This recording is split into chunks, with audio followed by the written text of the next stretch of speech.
Good morning, everyone, and welcome to another edition of Kyle's Daily Bad Words of Wisdom.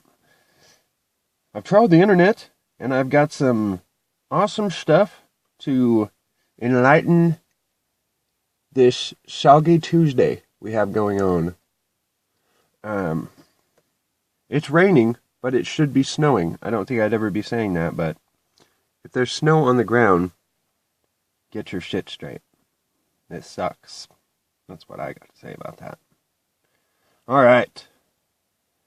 The leather made in this car right here,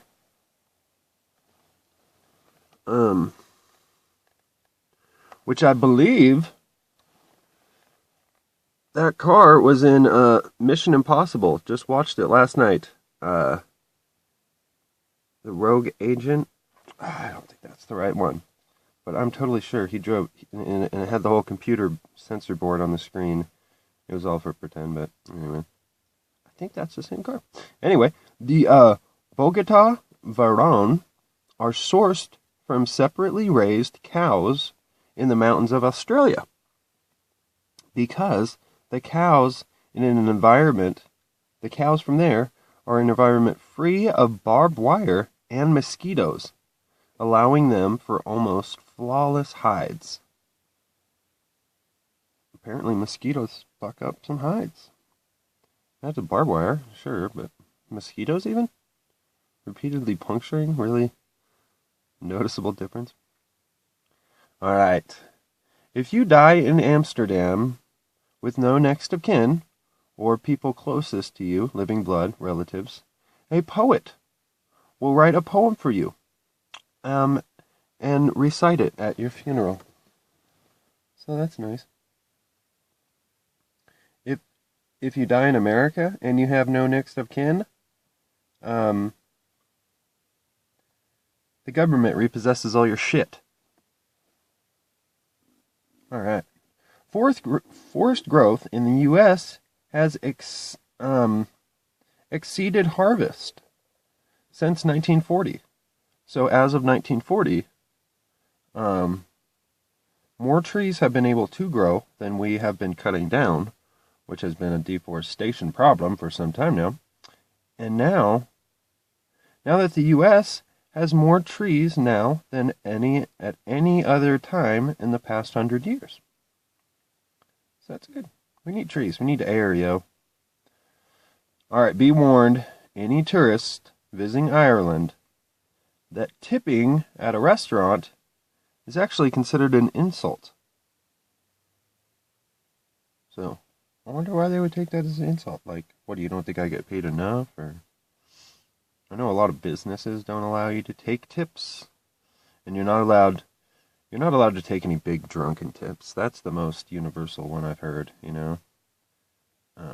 Like for like cab drivers and stuff, like, do not accept $100 tip. Because 9 out of 10 times you're going to come back the next day. Who took all that money from me? You robbed me, you know. Drunken, stupid idiots. All right. Here we go. This right here. That is the future. Or at least the very limitless future with no ground. That is a power. A Nobe electric outlet eliminates the need for power strips. Just plug in anywhere in the square. It'd be cooler if it had some grounds around the center. You know, they could have very easily done that. There probably is one. There's got to be one with one. All right. Australia literally lost a prime minister, like never seen from again, who went for a swim and has never been seen from again. Yeah, like 8. Not good. Alright, this is weird. Check this out. The next time you pour that morning cup of coffee, high atmospheric pressure will affect the bubbles in your coffee.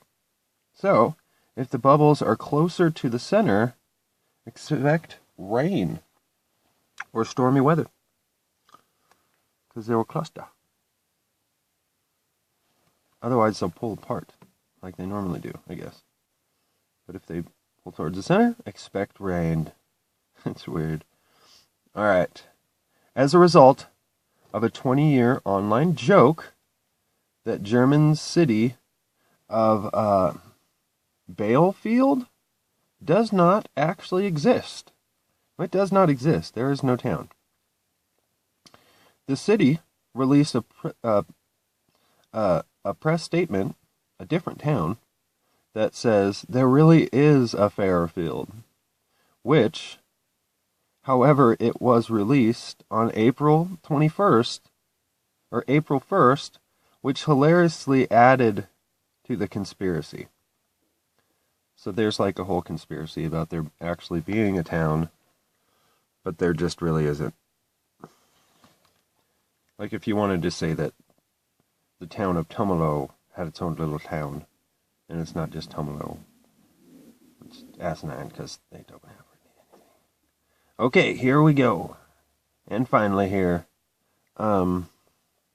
Henry Ford once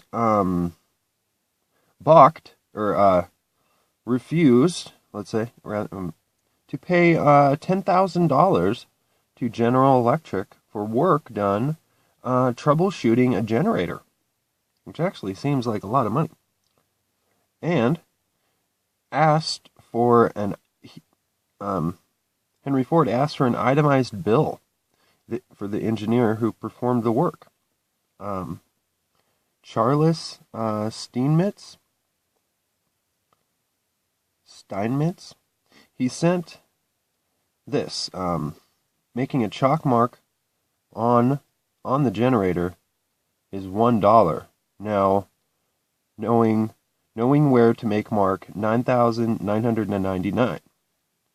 So, in other words, he was going to come over and take the entire generator apart and write the next dollar symbol on every single component that he had going down all the way down to 9,000. So in other words, he was going to come take apart Henry Ford's stuff and shit if he didn't pay it. So Ford paid the bill. For sure. So, there you go, people. Take it easy. Do what you got to do. Stay dry. Carry a towel. Peace, y'all.